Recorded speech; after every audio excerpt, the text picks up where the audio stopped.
Olá, me chamo Wellington e eu e meu grupo ficamos com a matéria de Química com o tema Substâncias e Misturas.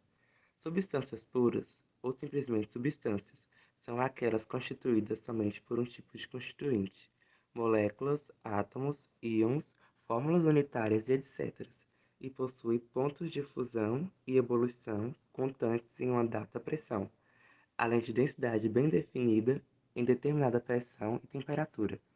As substâncias, chamadas simples, são raramente encontradas na natureza, tendo sua maioria produzida em laboratórios, para experimentos, estudos ou outros propósitos científicos. Já no caso das substâncias compostas, é possível citar a tal tão conhecida água, formada por dois átomos de hidrogênio e um átomo de oxigênio, misturando dois tipos diferentes de elementos. O que são misturas? Quando se fala em mistura, já é possível dizer que se trata de um conceito um pouco diferente. As misturas são a união das substâncias. Um bom exemplo disso é a água do mar, uma mistura formada pela união da água com outros sais minerais. Dentro desse assunto, existem as misturas homogêneas e as heterogêneas. As primeiras são aquelas cujos componentes não podem ser identificados separadamente, impedindo o observador de dizer de forma imediata que se trata de uma mistura.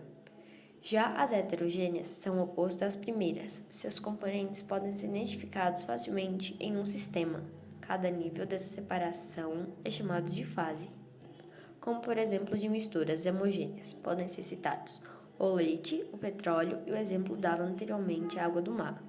No último, por exemplo, não é possível separar visualmente a água dos sais minerais.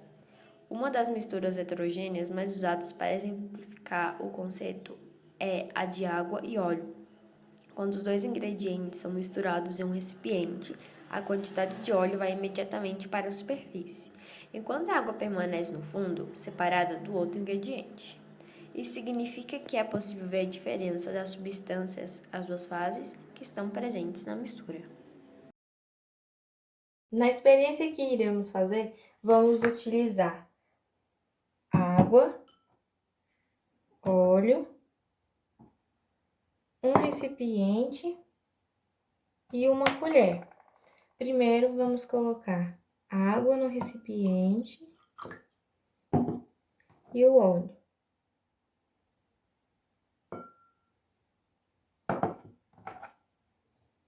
Podemos ver que o óleo e a água não se misturam.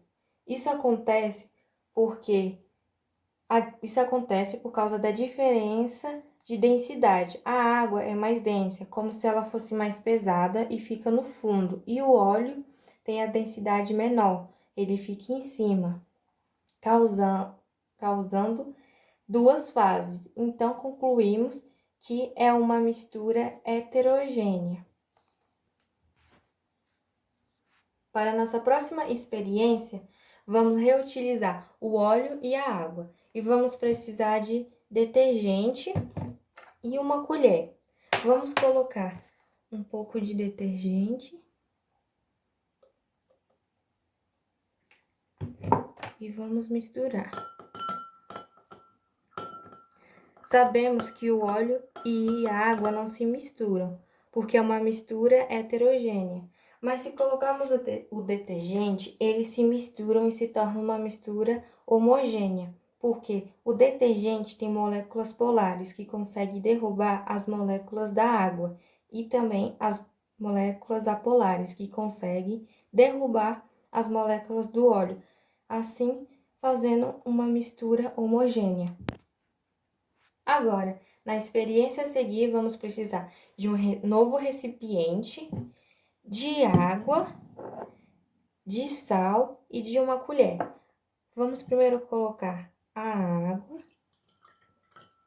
e agora uma colher de sal. Não precisa ser muito. E vamos mexer. Precisa mexer bem para se misturar e se dissolver.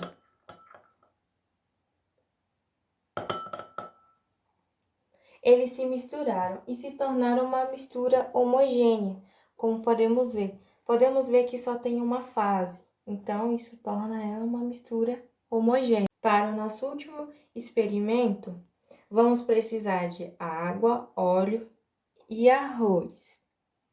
Como a água e o óleo têm densidades diferentes, eles ficam separados. Mas se colocarmos o arroz, ele afunda e temos 3 fases. O arroz, como ele é mais denso, ele vai para o fundo e em seguida vem a água, que fica no meio, e depois vem o óleo, que é o mais leve, e fica por cima. Assim confirmamos que é uma mistura heterogênea.